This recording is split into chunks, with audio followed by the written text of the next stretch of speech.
Hi everyone. I'm sure many of you will have witnessed these shocking scenes that are playing out in Australia at the moment. If you have seen those scenes and you're not worried, extremely worried about what the near future could hold for us here in the UK once autumn and winter arrives, then maybe you're not paying attention. But I'm sure, certainly my subscribers, I'm sure that you are well aware of that. And you know, watching the behaviour of the police, the disgusting behaviour of the police over there in recent days, reinforced something that a theory really that I've cultivated in the last couple of years, really, since our world changed dramatically.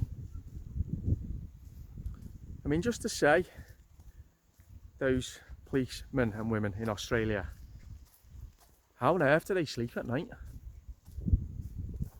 And the biggest question of all, really, when it relating to government apparatus, whether it be police, doctors, nurses, whatever, in any era, people working for the state doing unconscionable and immoral things. Well, how do they sleep at night, number one? Also, do they ever think, what happens when they come for me and my kids?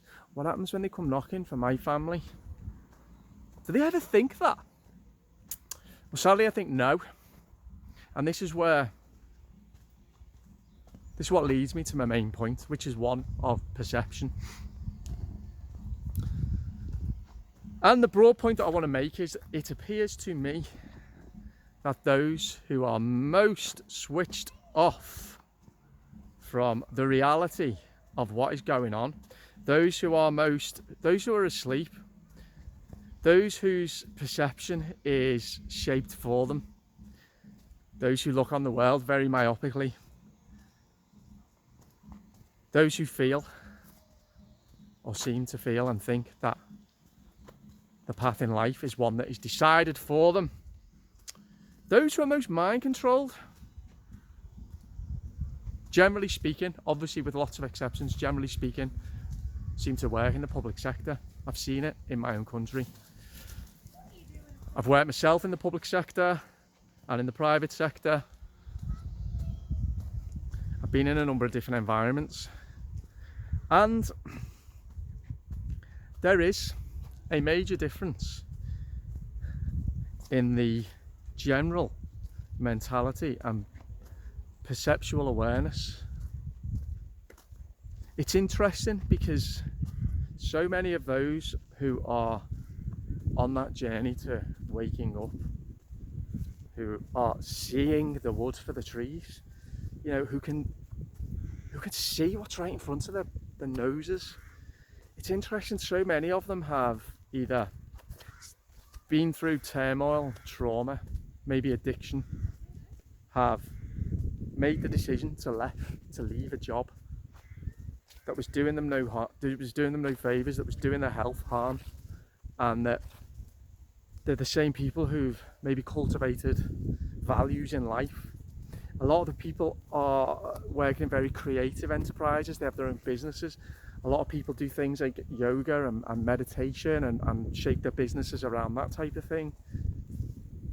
A lot of people as well are very interested in history, and so can provide a historical analysis. There are greater powers of perspective amongst those who are waking up, and they tend, obviously a general point I'm making with many exceptions, but they tend not to work in the public sector. Or maybe they have done previously and have left. And of course there's a reason for this, isn't there? There's a reason why states, well, first of all, why they need their apparatus, why they need their organisation and their people working for them to do the things, to fulfil the policies, whether good or bad. And as we know at the moment, the policies are very bad. To carry out the orders, without question, there's a reason why that apparatus needs to be comprised of mainly of a certain type of mindset. And it's a type of mindset that is unquestioningly obedient, that will do things no matter what they are, that will follow orders, again, no matter what those orders are. And the reason I would suggest is because, say, come back to that word perception. They don't perceive the world with a wide lens. They don't realise that authority needs to be questioned. They've never really possibly thought about their own place in the world. Maybe they bought into this story due to conditioning, educational, parental, media, conditioning, that they're average, they're ordinary. The great books are written by other people. The great art is painted by other people. Never have they considered that the potential in them is infinite. I say this because I see it. It's when you realise in life that you do have unending, infinite potential. And once you realise that, you then have a burden to carry to ensure that you at least go some way to trying to fulfil that potential. And you don't do that by working in an environment that you don't like, taking orders from people that you don't respect, but just doing it anyway. In saying that, who's to say, for example, that some of those police men and women in Australia weren't actually enjoying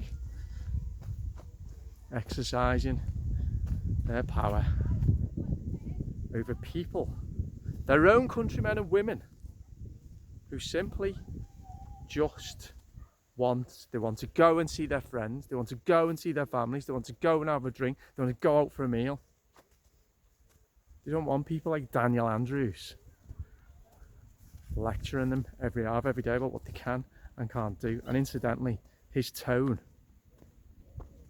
is deeply, deeply sinister.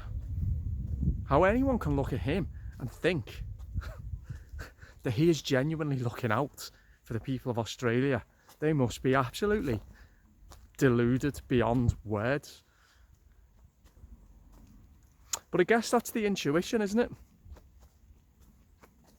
A perceptual intuition.